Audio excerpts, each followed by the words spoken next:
मीनाक्षी नटराजन का नॉमिनेशन रद्द। एमपी राज्यसभा चुनाव में कांग्रेस उम्मीदवार थी मीनाक्षी नटराजन। बीजेपी ने नामांकन पर आपत्ति जताई थी।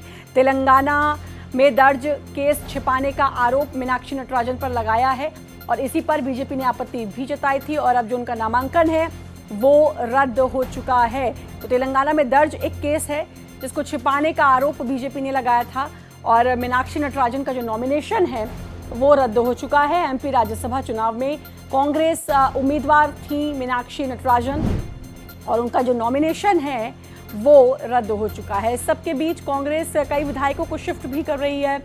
खबर ये भी है बेंगलुरु ले जा रही है कांग्रेस एक विशेष प्लेन से, ये भी खबर है। लेकिन मीनाक्षी नटराजन का नामांकन रद्द हो गया इसलिए क्योंकि उन पर एक केस छिपाने का आरोप, तेलंगाना में एक केस छिपाने का आरोप। बीजेपी ने इस नामांकन पर आपत्ति जताई थी और इस वक्त की बड़ी खबर ये मीनाक्षी नटराजन का नॉमिनेशन रद्द हो चुका है। आपको बता दें कि एमपी राज्यसभा चुनाव में कांग्रेस उम्मीदवार थी मीनाक्षी नटराजन। बीजेपी ने नामांकन पर आपत्ति जताई थी। तो एमपी राज्यसभा चुनाव में कांग्रेस उम्मीदवार थी और बीजेपी ने नामांकन पर आपत्ति जताई थी और अब उनका नॉमिनेशन रद्द हो गया है। आरोप यह था तेलंगाना में दर्ज जो केस है उसको छिपाने की कोशिश की जाए। और हमारे साथ ग्रुप एडिटर सुरेश तिवारी जी जुड़ चुके हैं। सर, मीनाक्षी नटराजन का नॉमिनेशन जो है वो रद्द हो चुका है। एक बड़ी हताशा कांग्रेस के हाथ लगी। बीजेपी ने तो आरोप लगाया ही था पहले। देखिए श्रद्धा, मध्य प्रदेश की सियासत में पिछले 4 दिनों से काफी गर्माहट थी।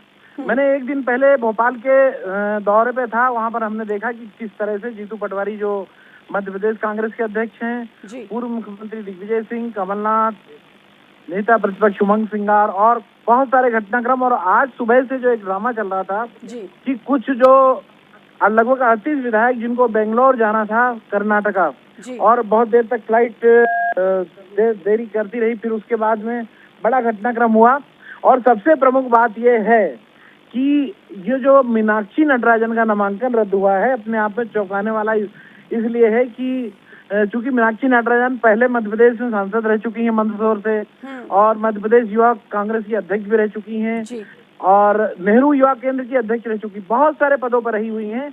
ऐसे में उनका जो नामांकन रद्द हुआ उसमें सबसे प्रमुख बात है कि तेलंगाना का एक मामला था उसको उन्होंने छुपाया था।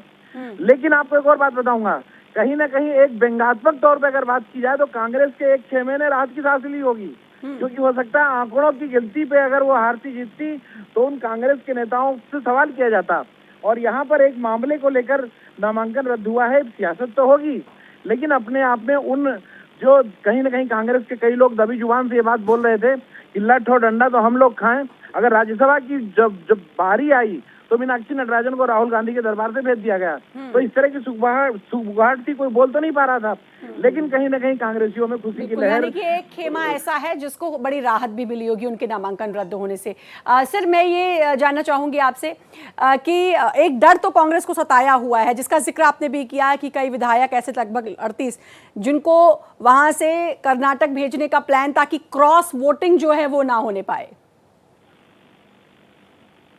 बिल्कुल, कई सारी तैयारियां धरी की धरी रह गई और जब पूरा ये जो नामांकन ही खारिज कर दिया गया तो अपने आप में काफी कांग्रेस के जो अरमान है राज्यसभा जाने वाली सदस्या के लिए, खासकर मीनाक्षी नटराजन के लिए, एक दिन पहले जीतू पटवारी और उमंग सिंगार ने कहा था कि महिलाओं की बीजेपी राजनीति करती है और महिला कैंडिडेट के सामने तीसरा कैंडिडेट खड़ा कर दिया है। तो कई तरह की बातें होंगी लेकिन कहीं ना कहीं ये बात बिल्कुल सच है कि मीनाक्षी नटराजन के नामांकन खारिज होने से कांग्रेस के, मैं व्यंग्यात्मक तौर पर बार बार कह रहा हूं कि कांग्रेस के कई लोग सामने तो नहीं आ रहे थे, लेकिन जिस तरह से अम्ब्रेला कहीं कहीं पैराशूट एंट्री हुई थी, इसको लेकर कई लोग ये बात कह रहे थे कि लाठ और डंडे और लोगों के आंदोलन में वो लोग रहते हैं और जब राज्यसभा की बारी आई तो मीनाक्षी नटराजन आ गई।